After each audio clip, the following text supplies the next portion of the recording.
धर्म बदला तो क्या खत्म हो जाएगा आरक्षण का हक? सुप्रीम कोर्ट का बड़ा फैसला। ऐसी दर्ज पर साफ रुख, वापसी का रास्ता खुला, लेकिन शर्तें बेहद सख्त। तो चलिए इस वीडियो में हम आपको बताते हैं पूरा मामला, लेकिन उससे पहले स्वागत है आपका RNI न्यूज पर। मैं हूं आपके साथ तमन्ना चौधरी। सुप्रीम कोर्ट ने एक अहम और संवेदनशील मुद्दे पर बड़ा फैसला सुनाया, जिसने धर्म, जाति और अधिकारों को लेकर नई बहस छेड़ दी है।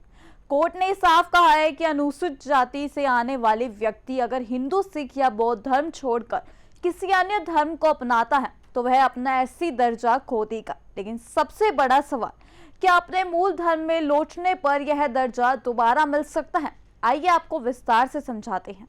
सुप्रीम कोर्ट की बेंच ने अपने फैसले में संविधान अनुसूचित जाति आदेश 1950 का हवाला देते हुए स्पष्ट किया कि अनुसूचित जाति का दर्जा केवल उन लोगों को दिया जा सकता है जो हिंदू, सिख या बौद्ध धर्म का पालन करते हैं। कोर्ट ने यह भी कहा कि इस प्रावधान का उद्देश्य ऐतिहासिक, सामाजिक भेदभाव और छुआछूत जैसी कुरीतियों से प्रभावित समुदायों को संरक्षण देना है, जो मुख्य रूप से इन धर्मों के भीतर मौजूद रही हैं। ऐसे में यदि कोई व्यक्ति स्वेच्छा से किसी अन्य धर्म जैसे ईसाई या इस्लाम को अपनाता है तो यह माना जाएगा कि वह उन सामाजिक परिस्थितियों से बाहर निकल चुका है जिनके आधार पर उसे SC का दर्जा मिला था। इसी आधार पर कोर्ट ने कहा कि धर्म परिवर्तन करते ही SC दर्जा तुरंत समाप्त हो जाता है और इसे जारी नहीं रखा जा सकता। हालांकि सुप्रीम कोर्ट ने यह भी स्पष्ट किया कि SC दर्जा पूरी तरह से स्थायी रूप से खत्म नहीं होता, बल्कि कुछ विशेष परिस्थितियों में इसे दोबारा प्राप्त किया जा सकता है। लेकिन इसके लिए 3 बेहद महत्वपूर्ण और कड़े मानदंड तय किए गए हैं। पहली शर्त, व्यक्ति को यह साबित करना होगा कि उनका जन्म मूल रूप से उसी जाति में हुआ था जो अनुसूचित जाति की सूची में शामिल है, यानी उसका सामाजिक मूल स्पष्ट होना चाहिए। दूसरी शर्त, उसे यह दिखाना होगा कि उसने वास्तव में हिंदू, सिख या बौद्ध धर्म को ईमानदारी से दोबारा अपनाया है, न कि केवल कानूनी लाभ के लिए औपचारिक रूप से।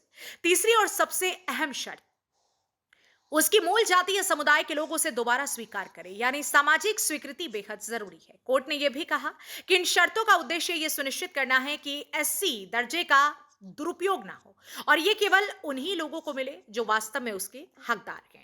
यह पूरा मामला आंध्र प्रदेश से सामने आया, जहां एक व्यक्ति जो बाद में पादरी बन गया था, उसने SC/ST एक्ट के तहत मामला दर्ज कराया। शिकायतकर्ता का जन्म अनुसूचित जाति में हुआ था, लेकिन बाद में उन्होंने ईसाई धर्म अपना लिया और एक चर्च में पादरी के रूप में कार्य करने लगे। उन्होंने आरोप लगाया कि एक गांव में रविवार की प्रार्थना के दौरान उन पर हमला किया गया और उनके साथ मारपीट की गई। इसके बाद उन्होंने आरोपियों के खिलाफ SC/ST अत्याचार निवारण अधिनियम के तहत FIR दर्ज कराई।